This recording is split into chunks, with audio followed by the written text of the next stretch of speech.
Hai, nama saya Baim Wong. Saya berperan sebagai Kevin, orang yang suka sama Adinia. Baim Wong baru-baru ini mengungkapkan rasa rindunya kepada sang ibu melalui akun Instagram pribadinya. Dalam unggahannya, Baim mempromosikan film Bila Esok Ibu Tiada dan menyatakan bahwa film tersebut membuatnya merindukan ibunya, Kartini Marta Atmaja.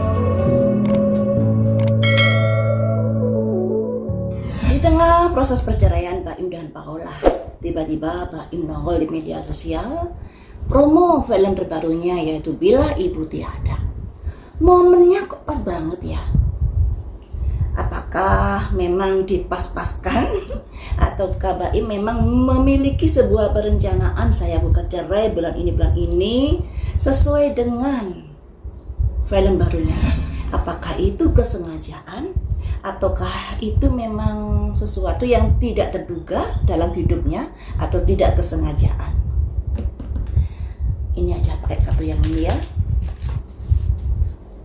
Baim, apakah kamu proses cerai Paula itu memang jadwalnya kamu sesuaikan dengan filmmu Bila Ibu Tiada?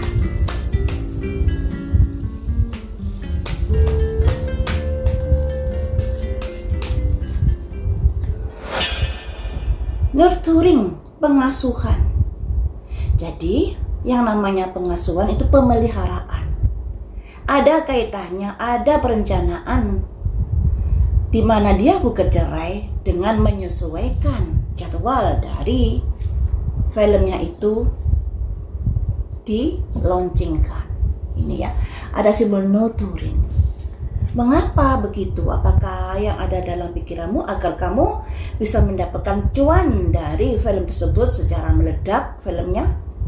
Karena kamu berharap dengan isu bahwa Paula sudah selingkuh dan lain sebagainya sehingga penonton lebih berpihak kepadamu? Apakah begitu dalam pikiranmu? Miracle, ya. Berharap dengan adanya penyesuaian waktu antara dia gugat cerai dengan filmnya itu, harapannya ada keajaiban di sini, ada banyak yang nonton filmnya. Karena saat dia menggosipkan bahwa Paula sudah selingkuh, tentunya yang namanya masyarakat Indonesia biasanya kan gampang tergiring opininya. Tapi dilala dalam kasusnya Paula ini dengan Baim, masyarakat Indonesia tidak begitu saja gampang untuk diprovokasi, untuk menghujat Paula, untuk menyudutkan Paula. Namun sebagian besar malah mensupport Paula. Nah, dua kartu ini sudah mengartikan bahwa memang ada kesengajaan di mana dia gugat cerai dengan filmnya Bila Ibu Tiada itu.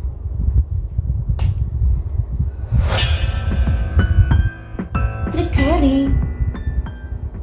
Kalian coba lihat kalau di Google trickery itu artinya apa? Tipu daya. Jadi ada kesengajaan terkait itu semua.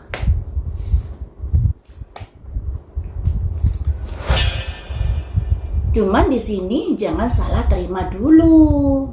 Ngomongnya seperti itu. Kalau kita berpikiran atau kalau kita mengartikan tiga kartu tadi ya, di sini ada simbol jangan terima dulu, jangan salah terima dulu.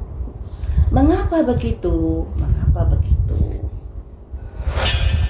Karena itu bagian dari kreasi-kreasi. Kita nggak boleh salah terima, tapi dia beropini bahwa itu bagian kreativitas. Ya memang sih ya, film itu bagian dari kreativitas seseorang yang tujuannya untuk memberikan tontonan, memberikan penghiburan. Cuma yang kita bahas tadi kan kenapa waktunya kok bisa bersamaan dengan gugat cerai Baim ke Paula. Di mana anak-anaknya kan juga akan kehilangan ibu mereka melalui proses perceraian.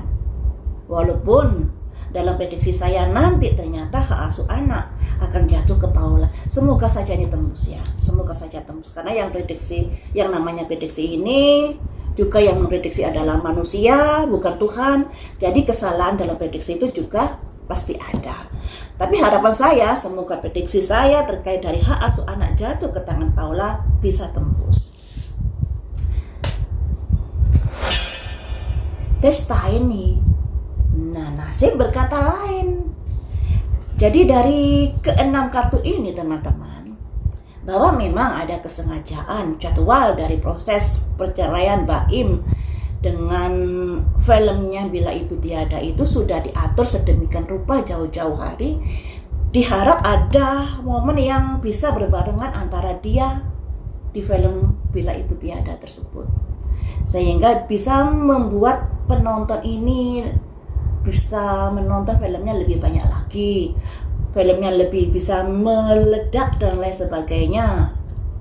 Tapi ternyata masyarakat tidak bisa ditipu daya begitu saja.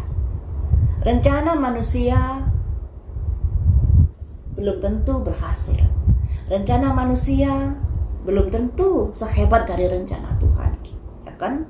Nah, di sini ada pembelaan dari Baim. Jangan salah terima dulu dengan proses berbarengan film tersebut dengan gugat cerai saya. Walaupun di sini Baim ada pembelaan terkait dari filmnya tadi. Makanya di sini ada simbol salah terima. Ya. Simbol salah terima ini melambangkan Baim membela dirinya bahwa film itu sudah dibuat beberapa bulan yang lalu sebelum dia proses gugat cerai. Pembelaannya seperti itu. Nah, sayangnya pembelaan itu tidak sesuai dengan apa yang direncanakan. Harapannya dengan momen yang berbarengan ini, filmnya bisa meledak, bisa mendapatkan antusias dari penonton, dan itu bisa mendatangkan cuan-cuan untuknya. Tapi ternyata ada dusta ini. Nasib berkata lain. Apa yang kamu rencanakan belum tentu sesuai dari rencana Tuhan. Rencananya kan bisa meledak filmnya karena di sini ada miracle dengan waktu yang berbarengan itu, ada sebuah keajaiban, ada sebuah keberuntungan di filmnya.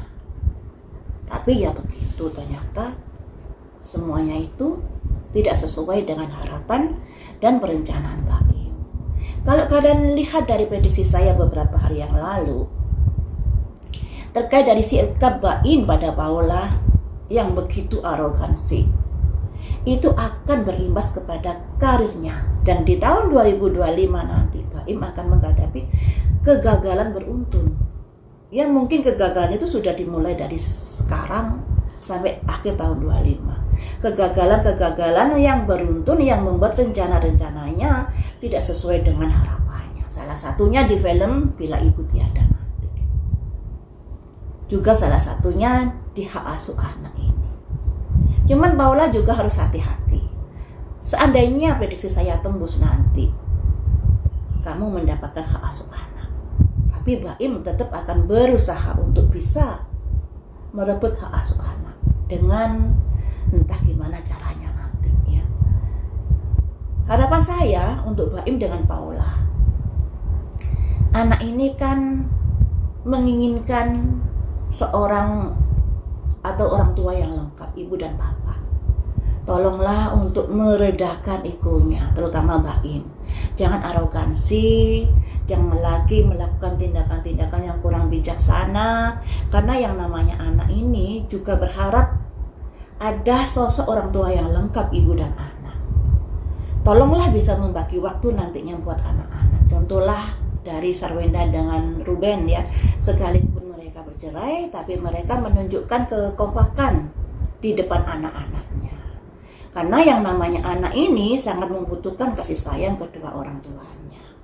Walaupun di jauh-jauh hari prediksi saya yang dulu terkait dari anak ini nanti akan ada gesekan-gesekan Baim dengan Paula ke depannya. Ya, semoga saja bisa terhindari hal itu. Yang namanya prediksi itu untuk dihindari kalau prediksinya buruk, bukan untuk diaminkan. Kecuali kalau prediksinya baik, ya. Kalau prediksinya buruk yang akan ada begini yang bisa merugikan kedua belah pihak, tolonglah untuk dihindari. Tentunya dengan berusaha sebaik mungkin mulai sekarang.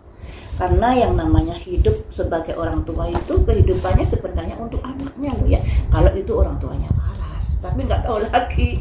Karena yang namanya orang tua kan juga kadang-kadang memiliki kejiwaan-kejiwaan yang perlu dipertanyakan.